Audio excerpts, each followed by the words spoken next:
I found it challenging going from the small groups to the whole class, especially with the timings, so you're not doing the introductions too long, having enough time to explain everything, having enough time to do the main activity but without it dragging on, and then fitting in an effective plenary, and then just managing the children so they're all working while still supporting the children that need the extra help.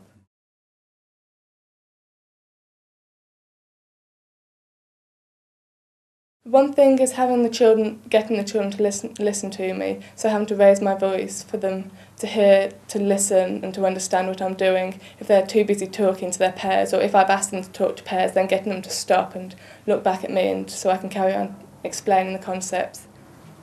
I find sometimes the pace, I'm doing 2 practices. I've done one in Key Stage 1 with a Year 1 class, and now I'm in a high-flying Year 3, Year 4 class. And the pace of lessons in Year 1 is a lot slower, and in Key Stage 2 it's a hell of a lot quicker. So my main frustration is picking up the pace and trying to keep them entertained for the hour that I've got them. That's probably my most challenging thing. The most frustrating thing is just making sure you've got enough for the really clever ones. When you've got gifted and talented, you need to make sure you've got adequate provision for them.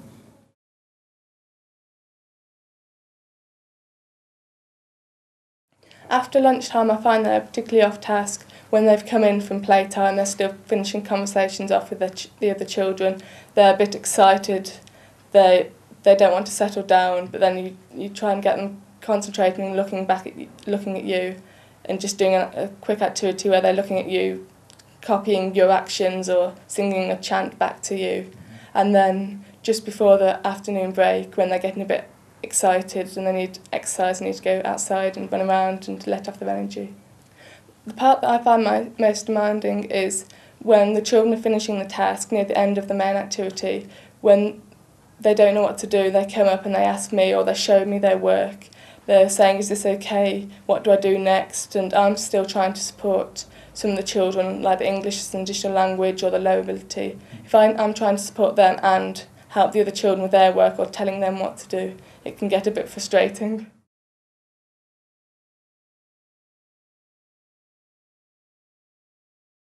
The first useful thing to keep the lesson running smoothly is explaining the task to the children at the start in the introduction, so they know what they're doing, they know what to do. When they've finished, having an extension task, the second one, so they know when they've finished they can start on the extension task and they don't have to bother me or keep coming to me to ask them what to do. And then having the resources out ready so they're there for them to use, or telling the children where the resources are and where they can collect them when they need them.